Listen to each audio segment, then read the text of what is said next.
हूँ आपके साथ रसिका पांडे। आज का नमस्कार भी खास है। आज महादेव घाट मंदिर रायपुर से मैं नमस्कार कर रही हूँ क्योंकि आज का दिन भी उसी तरीके से बहुत खास है। सावन का महीना जो कि शिव भक्तों के लिए बहुत खास हो जाता है। आप मेरे पीछे लंबी कतारें देख रहे होंगे जो कि शिव जी के दर्शन के लिए पहुँच रहे हैं और ऐसी ही तस्वीर अलग अलग जगह से हम आपको दिखाएंगे। उज्जैन की तस्वीर, वहीं ओंकारेश्वर की तस्वीर भी आप तक पहुँचाएंगे जहाँ पर शिव भक्तों का तांता लगा हुआ है। देखिए, सावन महीने को खास माना जाता है, शिव जी की आराधना की जाती है। ऐसा कहा जाता है कि शिव जी से जो मांगो वो पूरा हो जाता है और सोमवार का दिन तो और भी खास हो जाता है। आज सावन का दूसरा सोमवार है जहां पर भक्त पहुंच रहे हैं।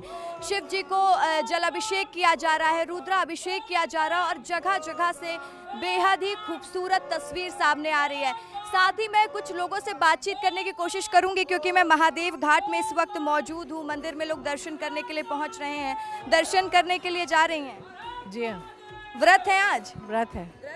तो हर बार सावन सोमवार का व्रत रखती हैं? हर बार रखते हैं और कंकाली पारा से पैदल चल के आ रहे हैं पग चढ़ाने के लिए। तो देख रही हैं आप कि भक्तों का किस तरीके से एनर्जी है कि वो पैदल चल के दूर दूर से आ रहे हैं। एक गीत बाबा भोले के लिए, बाबा भोले के लिए एक गीत सुना दीजिए। अब अभी गीत तो नहीं बता सकते। चलिए ठीक है, कोई बात नहीं। एक जल्दी से आप गीत सुना दीजिए बाबा भोले के लिए, गुनगुना दीजिए। हम लोग आप तो कि उड़ीसा में बाबा के लिए गीत नहीं गाया जाता? नहीं दीदी, हमको नहीं है। तो चलिए, और भी लोगों से मैं बात करूंगी और भी तस्वीर दिखाऊंगी क्योंकि इस वक्त एक ही गूंज है, बम बम भोले, जय शिवकारा, और यही नारे हर तरफ लगाए जा रहे हैं और भक्त जिस हिसाब से पहुंच रहे हैं। और ज़्यादातर लोग देखिए कि भारी बारिश का मौसम है और बारिश सुबह से भी लगातार हो रही है, लेकिन उसके बाद भी जो भक्तों का आने का सिलसिला है वो कहीं से कहीं तक ख़त्म नहीं हुआ। आपको एक ही नारा सुनाई देगा कि भोल बम, हर तरफ बस एक ही गूंज इस वक्त सुनाई दे रही है। और भी लोग पहुंचे हुए मंदिर दर्शन करने आए। जी मैम। व्रत रखी हुई हैं? जी।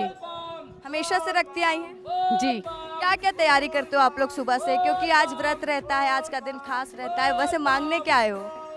कुछ नहीं, बस दर्शन के लिए आए थे। और क्या बोलो जी, बस सॉरी। तो देखिए, बस दर्शन करने आए हैं और वैसे भी कहा जाता है कि भोलेनाथ सब कुछ सुन लेते हैं, हर मनोकामना वैसे भी पूरी कर देते हैं। तो अलग अलग जगह की अलग अलग शिवालय की तस्वीरें भी मैं आपको दिखाऊंगी। मेरे सहयोगी अलग अलग जगह से जुड़ेंगे और जुड़ चुके हैं। तो चलिए सबसे पहले जबलपुर का रुख कर लेते हैं। दुर्गेश मेरे सहयोगी जुड़े हुए हैं।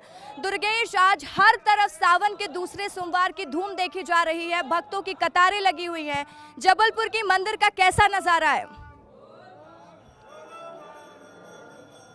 बिल्कुल रशिका, देखिए, साल का सबसे पवित्र माह सावन माना जाता है और इस सावन में भगवान भोलेनाथ की भक्ति का दौर चलता है, लहर चलती है। और जब सावन माह का दूसरा सोमवार हो तो तस्वीरें भी और ज़्यादा खास हो जाती हैं। इस वक्त मैं संस्कार धानी जबलपुर के एक शिवालय गुप्तेश्वर धाम में मौजूद हूँ जहाँ भगवान भोलेनाथ के अभिषेक का सिलसिला सुबह से ही शुरू हो गया है। ब्रह्म मुहूर्त की सूर्य की पहली किरण के साथ भगवान भोलेनाथ पर जलाभिषेक का सिलसिला शुरू हो गया है। और ये गुप्तेश्वर मंदिर अपने आप में बेहद खास है क्योंकि इसे कहा जाता है ज्योतिर्लिंग जो रामेश्वरम है उसका उपलिंग, और शास्त्रों में इसका वर्णन किया गया है। और सीधे तौर पर मैं दर्शकों को पहले तो ये हमने भगवान भोलेनाथ के शिवलिंग के दर्शन कराया, लेकिन अब मैं उस शिवलिंग के दर्शन कराता हूँ जो गुप्तेश्वर के नाम से जाना जाता है और जो रामेश्वरम का उपलिंग है।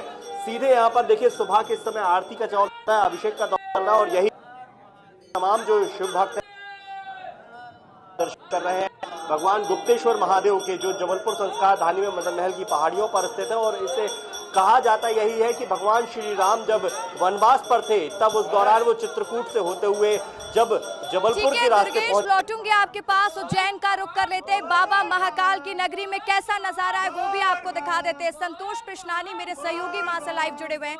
संतोष, वहां पर क्या कुछ तस्वीरें, क्योंकि बाबा महाकाल के दर पर वैसे आम दिन पर ही भक्तों की भीड़ लगी रहती है और आज का दिन तो बहुत ज्यादा ही खास है। बिल्कुल रसिका, बताना चाहिए कालों के काल महाकाल का दरबार एक अलौकिक दरबार है। दक्षिण मुखी बाबा महाकालेश्वर जो 12 ज्योतिर्लिंग में से एक है, इसीलिए बाबा महाकाल के लाखों करोड़ों भक्त हैं। और श्रावण मास में तो पूरा जो नगर है वो शिवमय हो जाता है। जहां आप देखेंगे वहां श्रद्धालुओं की कतार दिखेगी, जयकारों से गूंज उठेगा पूरा परिसर। ऐसा कहा जाता बाबा महाकाल की महिमा ही अपरंपार है। और ये जो देख सकते हैं ये भक्त हैं, कुछ कांवड़िए भी पूरे देश भर में जो श्रावण मास आता है तो कांवड़ियों की धूम मची रहती है, बोल बम के जयकारे गूंज उठते हैं। और ये जो कांवड़ यात्रा है 50 किलोमीटर ओमकारेश्वर से होकर बाबा महाकाल के दरबार तक पहुंचे हैं। नर्मदा का जल लेके आते हैं, शिप्रा का जल लेके आते हैं, तो कहीं ना कहीं बोल बम की जयकारे की गूंज भी होती है। आप लोग भी दर्शन करने आए, क्या कहें, कौन सा भजन है? श्री महाकाले वरदान दो, तेरे मंदिर में मैं तो आया करूं, संसार में जब भी जन्म मैनू, तेरे दर्शन में आया, दर्शन को आया करूं। और ये देख सकते हैं ये बोल बम कांवड़िए हैं, और जब कांवड़ यात्रा लेकर आते हैं, बाबा महाकाल को जलाभिषेक करते हैं, तो एक अलग ही आनंद की प्राप्ति होती है। और जो कांवड़ यात्रा देख सकते हैं, इनके तो पैरों में छाले तक पड़ गए, किसी का खून निकलता है तो किसी की भक्ति नजर आती है। बात करने की कोशिश करते हैं। कालों के काल महाकाल के दर्शन हो गए? बिल्कुल। क्या मांगा है आज बाबा से? बाबा से बस यही मांगा है कि स्वस्थ और निरोगी काया करे हमारी, तेरे दर्शन को रोज बुलाया करो, तेरे दर्शन को रोज बुलाया कर, क्योंकि कालों के काल महाकाल की तो एक झलक मात्र से ही हर प्रकार की मनोकामनाएं शादी होकर तो आपकी नगरी में आ गई बाबा, चाहती हूँ मरण भी यही। जय श्री महाकाल। जय श्री महाकाल। कैसे दर्शन हुआ आप लोगों को? एक नंबर दर्शन हुआ है। बाबा के कांवड़ यात्रा पूरी हो गई हाँ, मतलब? पूरी होगा। मैं क्या कहेंगे, बोल बम? ठीक है संतोष, आप लोगों से बातचीत करते रहिएगा, मैं लौटूंगी आपके पास और भी खूबसूरत तस्वीर बाबा महाकाल की नगरी, हम अपने दर्शकों तक वो तस्वीरें पहुंचाएंगे। लेकिन अभी भोजपुर का रुख कर लेते हैं। अंजलि मेरी सहयोगी वहां से मेरे साथ जुड़ी हुई हैं। अंजलि, भोजपुर के रंग दिखाइएगा।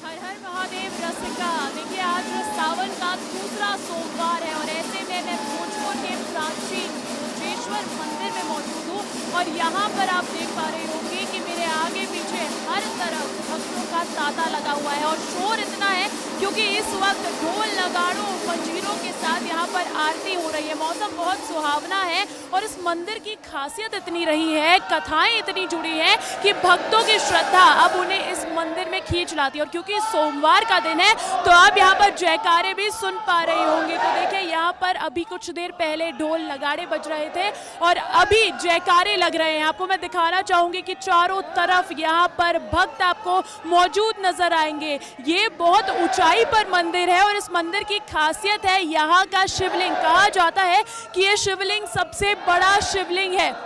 मैं चाहूंगी कैमरा पर्सन राकेश एक बार शिवलिंग का दर्शन भी आपको करवा दे, क्योंकि यहाँ पर शिवलिंग को जो है फूलों से बेहद खूबसूरत तरीके से सजाया गया है। आप देख सकते हैं ओम का एक आकार भी वहाँ पर बनाया गया और वो भी फूलों की सजावट है। और क्योंकि कहा जाता है कि इस शिवलिंग की ऊंचाई जो है वो 21.5 फीट की है, तो वहाँ पर जलाभिषेक करना, शिवलिंग पर जलाभिषेक करना मुमकिन नहीं हो पाता है। इसीलिए नीचे ही भक्त जो है यहाँ पर पूजा अर्चना करते हैं। और क्योंकि भक्त यहाँ पर पहुँच रहे हैं, मैं उनसे भी बात करना चाहूँगी। आप कहाँ से आई हैं?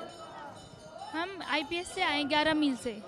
अच्छा, अक्सर आती हैं या आज ही कुछ खास है इसीलिए? अक्सर आते हैं हम यहाँ पे, लेकिन मंडे के दिन कुछ ज़्यादा ही वो रहता है ना, सावन का सोमवार है, बहुत मन में बहुत रहती है भोलेनाथ के प्रति, तो हम अच्छा, आपने व्रत रखा है? हाँ, मैंने व्रत रखे है सावन। देखिए और भी लोग यहाँ पर पहुँच रहे हैं, मैं उनसे भी जानना चाहूँगी। आप यहाँ पर अक्सर आते हैं या फिर पहली बार आए हैं? नहीं, अक्सर आते हैं। कहाँ से आए हैं? यहीं भोपाल के ही हैं। अच्छा, भोपाल के ही हैं। तो देखिए यहाँ पर आसपास के इलाकों से तो लोग पहुँच ही रहे हैं और हाथों में टोकरी लिए, फूल लिए, प्रसाद लिए यहाँ पर भक्तगण पहुँच रहे हैं। यहाँ पर मेरे साथ एक और ये भी आई हैं। आप कहाँ से आई हैं? भोपाल से। भोपाल से आई हैं। और व्रत रखा है आपने? हर सारे सोमवार का व्रत रखती हैं क्या? हाँ। तो देखिए यहाँ पर भक्त पहुँच रहे हैं। थोड़ी देर बाद मैं कोशिश करूँगी कि मैं अंदर भी जा सकूँ, क्योंकि भीड़ बहुत है और वहाँ पर हम पुजारी जी से भी बात करेंगे। रसिका।